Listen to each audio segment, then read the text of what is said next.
sermão número 23, desde o início, no capítulo 5 de Mateus. Nós estamos chegando à metade do capítulo 6, já foram 23 sermões, tentando de alguma forma explicar as palavras do nosso Senhor Jesus neste Sermão do Monte, Mateus capítulo 5, 6 e 7. Temos aprendido que os seguidores de Jesus são integrantes de um reino que não é este mundo. Ainda que vivam nesse lugar, respiram esse ar, convivam com o contexto igual a qualquer outra pessoa, nós não somos desse lugar, nós não pertencemos a esse lugar. Nós somos integrantes de um reino cujo rei é Jesus, cujas leis são completamente opostas às leis deste mundo. E que dentre uma lista já um pouco grande, temos visto que a nossa religiosidade também é uma religiosidade diferente. Somos diferentes porque também a nossa religiosidade é diferente, ou porque somos diferentes, a nossa religiosidade é diferente. Nós já vimos 3 pedidos aqui já vimos 2 pedidos, 2 primeiras petições, e veremos hoje agora a terceira petição, o terceiro pedido, nesta oração modelo. Os discípulos de Jesus não oram como aqueles outros, dos versículos anteriores. Os discípulos de Jesus oram desta maneira: portanto, vós orareis assim. Não sei se você está com eco, ou é só impressão minha, Soto? Marcos Soto? Não sei se é impressão minha, mas já está dando um eco ou não. Então vocês estão achando que está, também acho que está dando um pouco. Não sei se minha voz ficou mais potente e está assim, desse jeito. É por causa de lá, né? Sai uma vez aqui e outra vez lá, né? Boa noite, irmãos. Aí fala, boa noite, irmãos. Vocês que estão aí no salão, é vocês que estão aí no salão.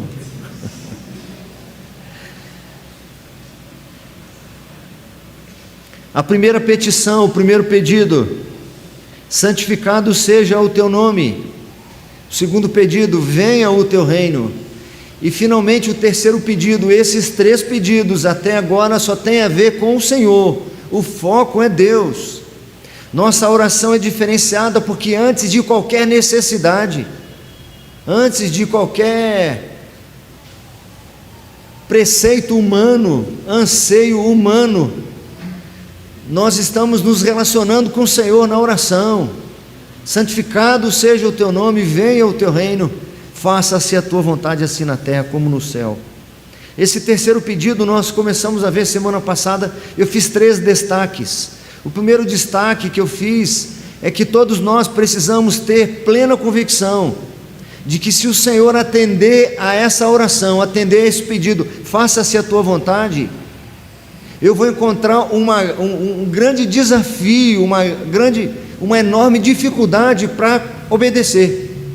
Eu estou te pedindo, faça-se a tua vontade, mas eu preciso fazer este pedido reconhecendo que eu dependo totalmente da tua graça para obedecer-te. Se você reler depois, se você ler a matéria de capa do boletim, há um pequeno resumo do que falamos semana passada, e eu lá transcrevo uma oração do autor aos Hebreus que diz assim: ora, o Deus da paz, que tornou a trazer dentre os mortos a Jesus nosso Senhor, o grande pastor das ovelhas, pelo sangue da eterna aliança, vos aperfeiçoe em todo bem, para cumprirdes a sua vontade, operando em vós o que é agradável diante dele, por Jesus Cristo, a quem seja glória para todos sempre. Amém. Rogo-vos ainda, irmãos, que suporteis a presente palavra de exortação, tanto mais quanto vos escrevi resumidamente. Ele está pedindo ao Deus da paz, ao Deus que tornou a trazer dentre os mortos Jesus Cristo, que aquele que é o grande pastor das ovelhas, que ele faça o seguinte na vida de vocês: vos aperfeiçoe de tal maneira para que vocês possam cumprir a sua vontade. Então nós já ouvimos isso. Eu preciso fazer esta petição refletindo que eu preciso da graça do Senhor. Então eu devo orar assim: Senhor, faça-se a tua vontade, mas tu sabes como é impossível para mim cumpri-la. Então, ao mesmo tempo que eu rogo ao Senhor para que cumpra a tua vontade, por ser ela boa, agradável e perfeita, concede-me graça para que eu possa de fato obedecê-la e cumpri-la. Eu não posso simplesmente: Pai nosso que estás no céu, santificado seja o teu nome, venha o teu reino, seja feita a tua vontade, e já cumpri minha obrigação, já aliviado estou, já fiz a minha oração, sou um homem de oração. Não refleti no que eu estava falando. Por que a minha religiosidade é diferente? Porque eu estou em contato, estou em comunhão com o Criador dos céus e da terra. Eu não estou julgando palavras ao vento, eu não estou usando de vãs repetições, como os gentios. Eu nem estou fazendo como os hipócritas, que apenas se preocupam com serem vistos pelos homens. Eu estou sendo assistido pelo Senhor, eu estou diante dEle. Que eu reflita no que eu estou falando. Nós vimos que um segundo destaque que eu fiz, que eu preciso levar em conta quando fizer esse pedido: faça-se a tua vontade, significa não fazer a minha. Cumpra o teu querer, não cumpra o meu. Tem a ver que para ser cheio eu preciso estar vazio. Para que a vontade dele prevaleça, a minha precisa ser anulada. Para que o querer do Senhor esteja latente e vivo em mim, a minha vontade precisa morrer. Então eu preciso da graça, e eu preciso morrer para mim mesmo. Eu não posso continuar guerreando com os meus lábios, pedindo que o Senhor cumpra a sua vontade, que o seu querer prevaleça, mas ao mesmo tempo dando vazão à inclinação do meu coração e os meus anseios. Ou eu morro para mim mesmo, ou eu vou continuar escravo da minha vontade. Não é uma figura de linguagem, é morrer mesmo para os seus anseios pessoais, ou submeter todas as suas vontades à vontade do Senhor. Senhor, a minha vontade é essa, o meu plano é esse é o meu ideal, mas eu submeto tudo isso à tua vontade, que se cumpra a tua vontade e não a minha vontade. O terceiro destaque que eu fiz é que quando eu fizer esta oração: faça-se a tua vontade, eu anseio que ela seja feita na terra como ela é feita no céu. Eu preciso entender que quando eu faço essa oração, eu estou me comprometendo a obedecer. Não é uma palavra solta, é um relacionamento, é um trato. Faça-se a tua vontade significa que eu não quero que faça a minha, e eu quero que ela seja feita aqui na terra, assim como ela é feita no céu. Eu não vou me alongar porque nós já falamos sobre isso, nós temos gravado. Eu preciso dizer que esse sermão de hoje, eu me alimentei muito de um livro do reverendo Hermes, foi meu professor por anos. O livro dele é Pai Nosso. Ele faz algumas considerações, e eu vou aqui citá-las. Abre aspas, palavras do reverendo Hermes. Esse pedido, esta petição, nos conduz a uma questão crucial: qual é a vontade de Deus para a minha vida? Eu quero fazê-la, mas qual é a vontade de Deus para a minha vida? O que Deus deseja de mim? É possível obter uma resposta objetiva de Deus para a nossa vida, em suas diversas facetas, complexidades e peculiaridades? Será que eu consigo saber qual é a vontade do Senhor para as coisas mais específicas da minha vida, mais pontuais ou mais minuciosas? Vamos às respostas.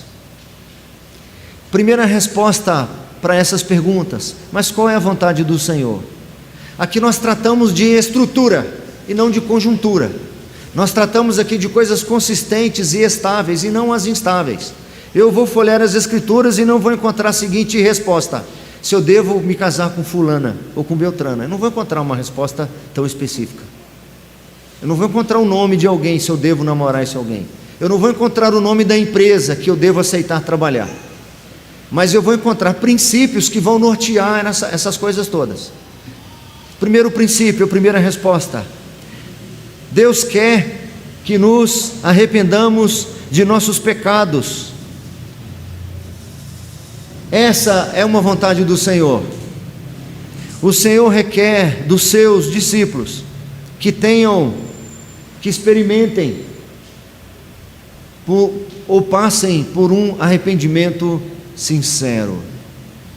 Eu tenho dito isso aqui várias vezes. Arrependimento é uma palavra no nosso português é uma palavra composta por duas raízes no grego. No grego é metanoia, é uma mudança de mente, ou uma mente mais elevada, significa uma mente transformada, uma mente diferenciada. Jesus já falara sobre isso antes de começar a pregar o sermão. Antes de começar a pregar o sermão, como nós encontramos aqui em Mateus capítulo 5.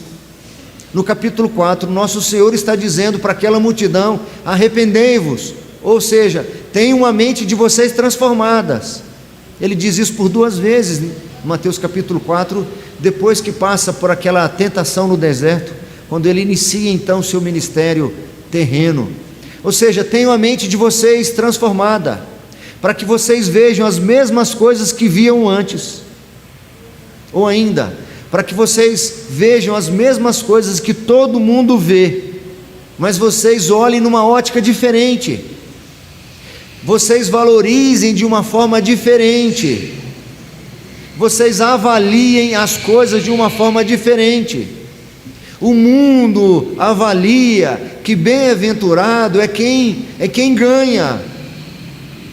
Vocês, para entender o que eu vou dizer para vocês agora, vocês precisam ter essa mente transformada, porque eu vou dizer para vocês que quem ganha a sua vida de fato está perdendo, e quem perder a sua vida por amor de mim está ganhando. Que bem-aventurado é o que chora e não é o que está rindo. Bem-aventurado não é o conquistador, mas é o pacificador. Bem-aventurado não é o que persegue, bem-aventurado é o perseguido.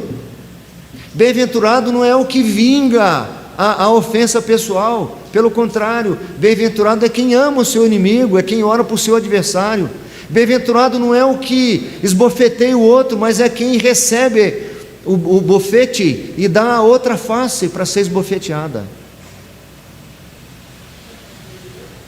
E aqui na oração, quando o nosso Senhor ensina que nós devemos pedir ao Senhor que faça a sua vontade, todos nós de maneira consciente deveríamos começar a fazer uma investigação. Então, qual é a tua vontade, Senhor? Porque, sendo bem sincero, eu nem deveria pedir faça-se a tua vontade, porque de repente a tua vontade é alguma coisa que eu não sei o que é. Como eu posso pedir uma coisa que eu não sei o que é? Eu disse hoje, disse outras vezes e provavelmente repetirei: nós não podemos fazer nenhuma oração irrefletida. Não é só esta oração, mas qualquer vez que formos falar com o Senhor, presta atenção no que está falando, olha com quem você está falando. Talvez seja melhor falar menos, de forma refletida, pensada: o que eu estou falando com o Senhor, olha o que eu estou pedindo ao Senhor, ainda bem que Ele não atendeu aos meus pedidos. A vontade de Deus é que os homens, confrontados com a mensagem do Evangelho, confrontados com a palavra firme e dura, confrontados com a palavra que aprofunda até o fundo do nosso ser, nós sejamos incomodados, nós saiamos daquela condição de conforto, de comodidade e sejamos afrontados. O Senhor tem esse interesse conosco, de nos incomodar, de nos confrontar com aquela vontade que nós temos de manter o status quo, de manter a posição, de não querer muitas mudanças, de querer o nosso conforto e manter a nossa zona de conforto, manter as coisas palpáveis e garantidas. E o Senhor vai e nos leva para o deserto. O Senhor permite uma doença, o Senhor permite uma separação, o Senhor permite um funeral, o Senhor transtorna a nossa vida, às vezes de perna para o ar, nos leva ao deserto, como a Escritura nos ensina, para nos dar a entender que nós sobrevivemos, nós dependemos, nós estamos seguros e protegidos tão somente na companhia e na presença do Senhor. Confissão de fé de Westminster diz assim no capítulo 15: o pecador, pelo arrependimento, de tal maneira sente e aborrece os seus pecados, que deixando-os se volta para Deus, tensionando e procurando andar com Ele em todos os caminhos dos seus mandamentos. A mensagem do Senhor não pode ser o tempo todo agradável, porque a vontade do Senhor é que nós nos arrependamos, que nós nos incomodemos com o tipo de vida que nós estamos vivendo. O Senhor se agrada, o Senhor tem vontade de que, a exemplo do apóstolo Paulo, nós cheguemos a alguns momentos da nossa vida com a seguinte conclusão: desventurado homem que sou, quem me livrará do corpo desta morte? Há momentos de júbilo, há momentos de celebração, de regozijo, alegria, de contentamento, de triunfo, há momentos para esse, mas o Senhor não abriu mão de que haja também entre nós momentos como o que aconteceu com Davi, enquanto eu calei os meus pecados, envelheceram os meus ossos pelos meus constantes gemidos, porque tua mão pesava dia e noite sobre mim, e o meu vigor se tornou em sequidão de estio. Pai, pequei contra ti somente, e fiz o que é mal perante os teus olhos. Por isso será justo no teu julgar e puro no teu falar. Eu nasci na iniquidade, em pecado me concebeu a minha mãe.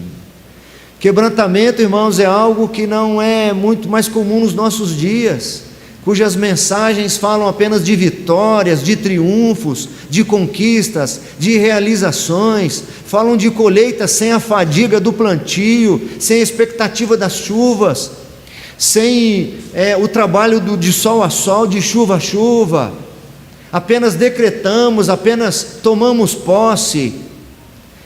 Mensagens que falam apenas de vitórias, de realizações, sem as lutas que antecedem as vitórias, sem falar de joelho no chão, sem falar de arrependimento, sem falar sobre santidade, mudança de vida. É por isso que muitos de nós, homens crentes, continuamos com vidas pervertidas na internet. É por isso que muitas mulheres continuam maledicentes, falando mal da igreja, mal dos outros, e nós vamos tocando a vida como se nada acontecesse. E eu fico pedindo: faça-se a tua vontade, Senhor, assim na terra. Esse é o meu desejo. É realmente o teu desejo, filho, que eu faça a minha vontade? A minha vontade é que você volte lá onde você estava, você retome a sua caminhada, veja onde você caiu, e volte às práticas das primeiras obras, porque eu não suporto iniquidade associada a juntamento solene. Abaixa essas mãos, porque eu não suporto as mãos de vocês levantadas, as vossas orações eu não as ouço. O Senhor disse isso para uma igreja inteira, irmãos, uma igreja valorosa, a igreja da Ásia.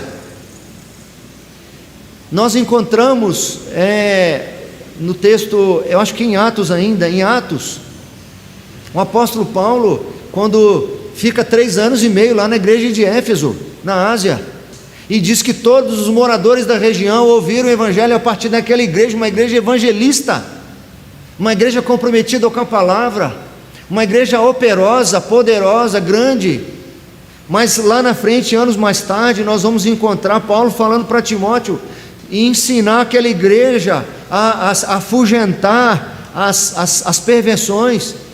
Ele fala para Timóteo que nos últimos dias sobreviriam tempos difíceis, começando por lá na igreja que ele pastoreava. Timóteo pastoreava essa igreja.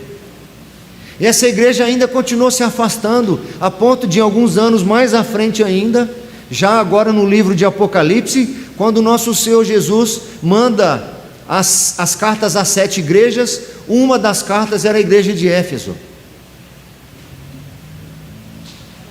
E dentre as recomendações, o Senhor diz para eles olharem aonde eles caíram. Observa o caminho que vocês estão seguindo, não é o caminho correto. Observe onde vocês caíram, arrependam-se e voltem às práticas das boas obras, porque vocês perderam o primeiro amor. Nós não podemos levar a nossa vida religiosa como os outros, meus irmãos. Nós somos discípulos de Cristo, nós somos habitantes do reino dos céus. Nossa religiosidade tem que partir de um coração transformado, de um coração desejoso de fato de se relacionar com o Senhor. E não é possível se relacionar com o Senhor sem expressar amor por Ele. Nós ouvimos muitas palavras vazias, meus irmãos, muitos cânticos vazios, declarações de amor ao Senhor, palavras vazias como talvez aquelas do apóstolo Pedro, quando ainda não tinha se convertido, não tinha passado por um processo de conversão genuína. Senhor, o Senhor está dizendo aí que vai se cumprir o que fora proferido pelo profeta, que prenderiam o pastor e as ovelhas se dispersariam? Esses outros todos discípulos podem se afugentar, podem fugir, mas eu de maneira nenhuma. Eu estou pronto até para morrer por amor a ti. Simão, Simão, oh Simão, Satanás requereu você para peneirá-lo como trigo, eu é que roguei ao Pai para preservar. Quando te converteres, sê tu uma bênção para os teus irmãos. Estamos cheios de cânticos aí, meus irmãos, orações e religiosidades expressando em palavras amor ao Senhor, mas palavras vazias, sem prática. Jesus nos ensina no Evangelho de João: aquele que tem os meus mandamentos e os guarda, esse é o que me ama. É esse o que me ama. E aquele que me ama será amado por meu Pai, e eu também o amarei e me manifestarei a ele.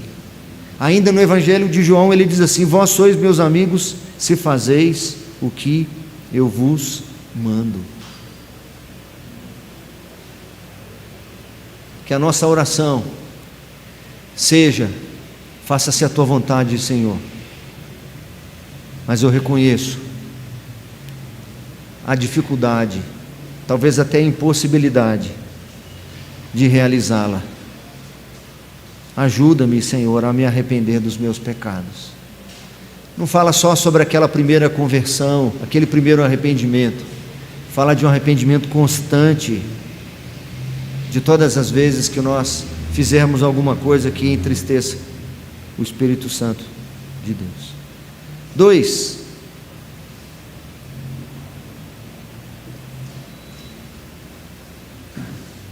Qual é a vontade do Senhor? A nossa libertação do mundo.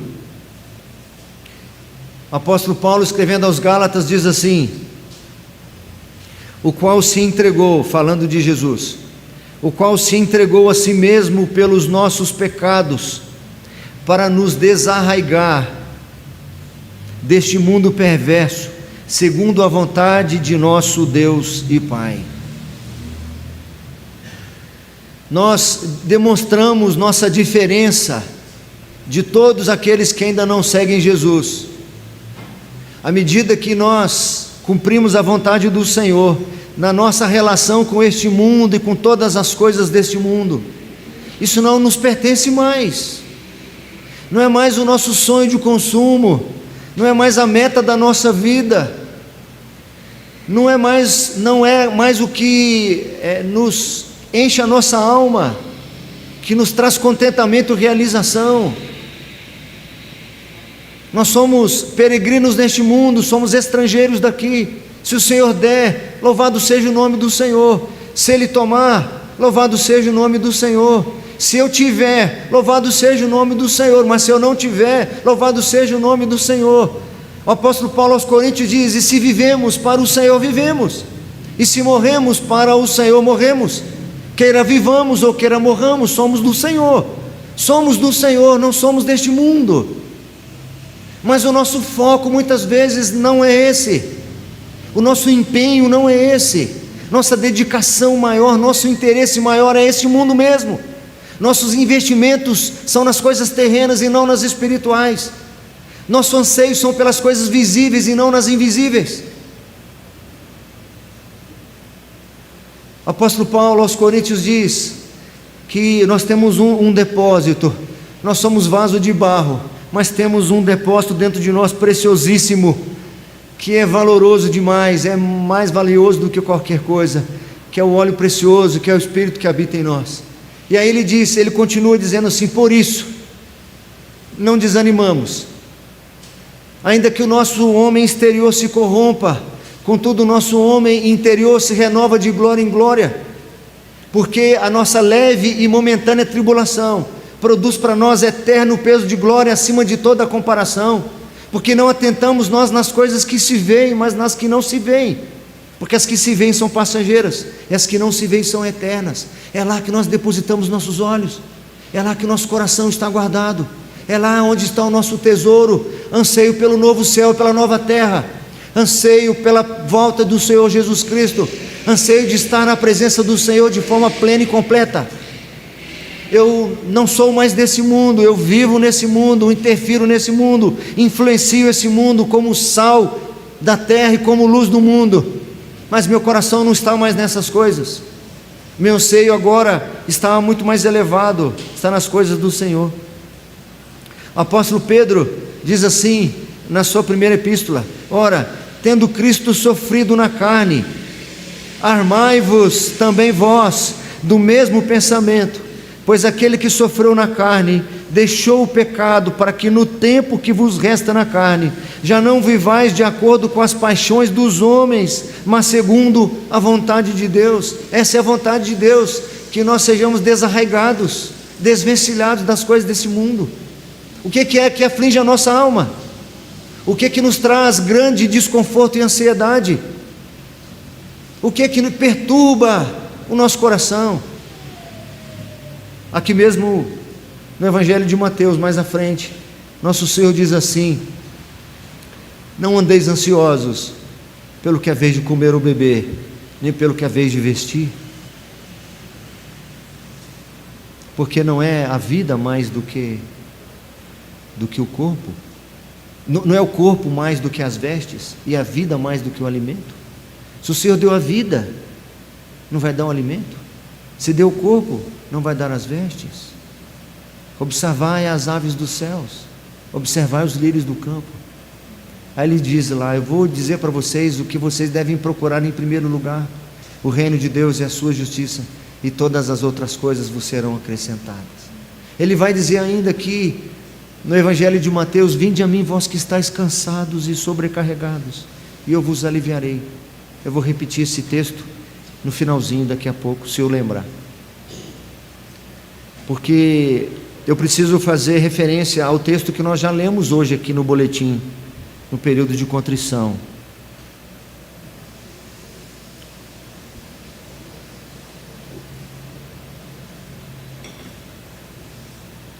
Na carta de 1 Pedro, que ele diz assim: vós sim que antes não erais povo, mas agora sois povo de Deus, que não tinhais alcançado misericórdia, mas agora alcançastes misericórdia.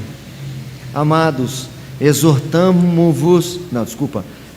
exorto-vos como peregrinos e forasteiros que sois, a vos absterdes das paixões carnais que fazem guerra contra a alma. Essa é a vontade do Senhor. Então, quando eu orar, faça-se a tua vontade, Senhor, eu preciso me lembrar que o Senhor requer de mim que eu viva de fato como alguém que está liberto desse mundo. Nós cantamos o hino 114, né? Peregrinando por sobre os montes e pelos vales. Somos nós peregrinando nesse mundo. As decepções e frustrações são esperadas, mas são passageiras. Elas não devem ter um poder de nos ferir mortalmente. Nós não podemos jamais, diante das dores desta vida, acharmos que ficamos sem chão. Eu fiquei sem chão com aquilo, sabe? Meu mundo caiu com aquilo. Como assim seu mundo caiu? O seu mundo não cai, porque o seu mundo não é aqui. O seu mundo não é só o seu emprego. Se a aliança caiu, pega, filho. O seu mundo não cai. O seu mundo não cai. O seu mundo não é daqui. Você não ficou sem chão, porque onde você pisa não é o que te sustenta. A casa não caiu, porque a casa em que você habita não é essa vida. Eu não coloquei esse hino, mas tem um que fala bastante sobre isso. Sou forasteiro aqui. Sou forasteiro aqui. Sou forasteiro aqui. Quem não sabia já sabe. Você é o que aqui? Sou forasteiro aqui. Em terra estranha estou. Celeste pátria. Celeste pátria. Eu não entendi. É ali ou sim? Sim. Celeste pátria sim. Celeste pátria sim. É para onde vou. Vamos repetir essa frase? Sou forasteiro aqui. Em terra estranha estou. Celeste pátria sim. É para onde eu vou. É lá onde está o nosso coração, meus irmãos. Não precisa repetir isso agora. Terceira resposta sobre o que é a vontade do Senhor: arrependimento sincero. Segundo, libertação do mundo. E terceiro, obediência integral.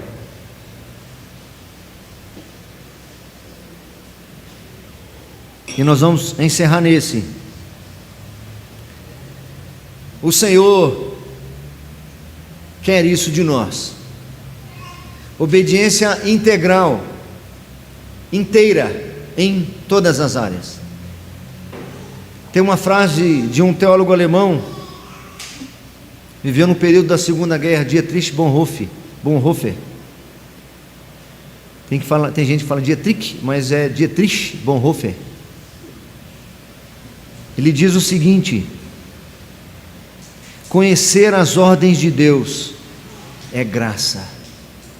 Conhecer as ordens de Deus é graça. Conhecer as determinações do Senhor é leve. Fazer a sua vontade é agradável, é bom, edifica, é justo, é nobre, é virtuoso, é abençoado, não é pesaroso. E aí então eu volto ao texto que eu comecei a mencionar agora há pouco, quando o nosso Senhor diz assim: vinde a mim, vós que estáis cansados e sobrecarregados, que eu vos aliviarei. Aprendei de mim, porque sou manso e humilde de coração, e achareis descanso para vossas almas, porque o meu jugo é leve e meu fardo é suave. O meu fardo é leve e meu jugo é suave. Não lembra a ordem? Não é penoso conhecer as ordens do Senhor, pelo contrário, é prazeroso.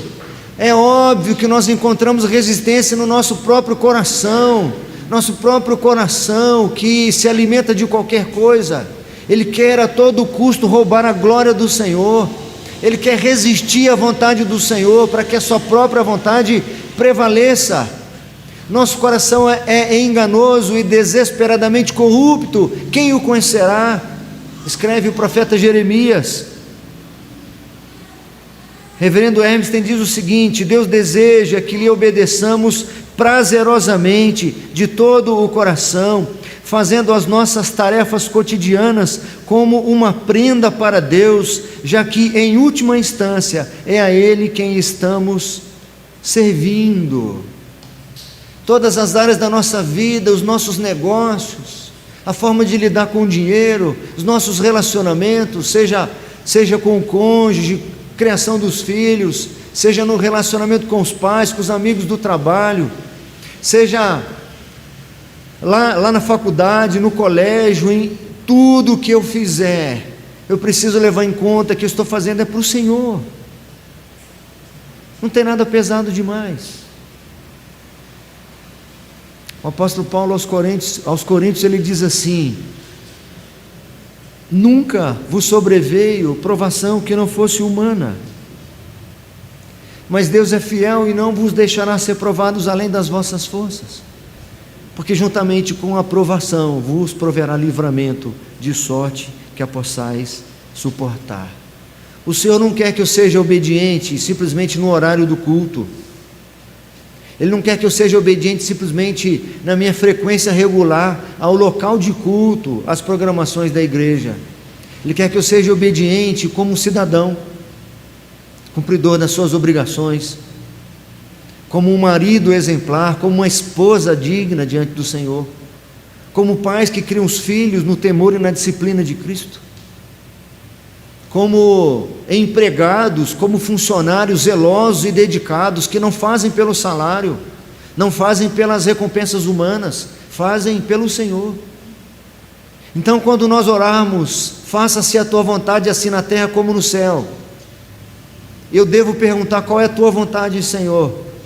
Dentre as respostas todas, nós já sabemos que a vontade do Senhor é que eu experimente arrependimentos sinceros e constantes todas as vezes que eu entristecer o Espírito Santo do Senhor, que eu reconheça as minhas faltas e que eu mude de atitude, que eu volte atrás, que eu peça perdão, que eu me reconcilie e que eu retome a caminhada com o Senhor, e tantas quantas vezes forem necessárias, vencendo cada vez o meu orgulho, me rebaixando e me quebrantando tantas quantas forem necessárias, que eu também me liberte desse mundo pecaminoso, do interesse com as coisas desse mundo. Poderia citar vários ismos, o consumismo, o materialismo, tantas coisas que nos agarram, nos grudam nesse mundo. Nós vivemos para esse mundo. A impressão que eu tenho é que tudo é desse mundo, tudo é através desse mundo e tudo é para esse mundo. Todos os nossos esforços e empenhos, e até mesmo as nossas orações, giram em torno de questões meramente humanas e circunstanciais. Não estou dizendo que eu não devo orar pelo emprego, pelo sustento, não estou dizendo, mas não chegou esse momento ainda.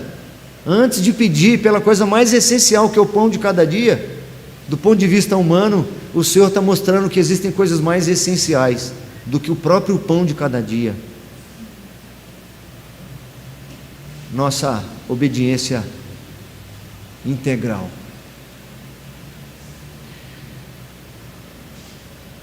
Eu penso que nenhum de nós fará mais essa oração de forma impensada ou irrefletida. De tanto eu ficar aqui martelando, e muito mais, pela ação do Espírito Santo de Deus nos nossos corações e mentes, quando nós formos fazer esta oração, ou qualquer outra oração, nós vamos refletir no que estamos falando com o Senhor. Ainda que não seja 1 hora por dia, ainda que sejam apenas alguns minutos, que sejam minutos de prazer na presença do Senhor, usufruindo da sua companhia. Oh Senhor, meu celular está desligado, a porta do meu quarto está fechada. Eu gostaria, nesses poucos instantes que eu passar aqui com o Senhor, nesse tempo a sós contigo, que a minha mente esteja cativa à tua presença. Eu sei que eventualmente meu coração vai começar a soltar informações, anseios e necessidades, que são até justas muitas vezes, tenho uma família para cuidar, temos filhos para criar, temos desafios constantes e diários, mas nesse momento, Senhor, eu quero me agradar na Tua presença, eu quero conhecer a Tua vontade, quero ser um servo consagrado do Senhor, quero que minha vida seja transformada, quero um coração segundo o Senhor, uma mente segundo Jesus Cristo. Quero completamente estar destituído de mim mesmo. E eu espero, Senhor, a qualquer momento, e eu tenho orado assim constantemente, irmãos. Eu quero algum dia da minha vida poder dizer logo: já não sou mais eu quem vive, Senhor, mas é o Teu Filho Jesus que vive em mim. Eu quero poder exalar do bom perfume de Cristo, Senhor. Aí a mente da gente vagueia, e vem o nome de alguém, vem um pedido, vem uma necessidade, vem uma distração, e a gente volta: Senhor, eu quero estar aqui na Tua presença, quero exalar o Teu bom perfume, eu quero que o Senhor Jesus seja conhecido através da minha vida. Vamos, se o Senhor nos der graça, mais um domingo pelo menos, para nós encerrarmos aqui esse terceiro pedido: faça-se a Tua vontade. Para aí nós vamos para a segunda parte da oração, que são as outras petições que têm a ver com as nossas questões humanas e materiais. Tenham paciência e perseverança, irmãos. Nós vamos chegar ao fim do capítulo 7, se o Senhor nos der graça, não nos chamar antes, nem se Ele voltar antes, para que a gente, passo a passo, vai decifrando, vai destrinchando esses ensinos do nosso Senhor, que nos ensina de fato o que é ser seu seguidor de fato e de verdade. Eu espero, meus irmãos, que o Senhor alcance a nossa nação com poder e graça como nunca alcançou esta nação. Que o Senhor visite o nosso país com um poderoso avivamento, convertendo corações e mentes, despertando sede por Sua palavra, amor profundo pela glória do Senhor. Eu anseio que o Senhor alcance a nossa cidade, a nossa região, e que Ele comece através desta igreja. Jovens, adolescentes, crianças que amam Jesus, que amam Sua palavra, que anseiam por um pouco mais, um pouco mais, um pouco mais, um pouco mais. Queremos mais do Senhor, mais do Senhor. Não estamos satisfeitos, não estamos contentados. Tudo que o mundo nos oferece é passageiro. Nós queremos beber da fonte da água da vida. Esse é o anseio do meu coração, meus irmãos, é a minha oração constante, diária, e a minha vida é dedicada a isso. Que o Senhor nos dê paciência para nós continuarmos ouvindo essas palavras de nosso Senhor Jesus Cristo, e que ela nos incomode profundamente, e que nenhum de nós continue sendo quem sempre foi. Que Deus nos dê graça.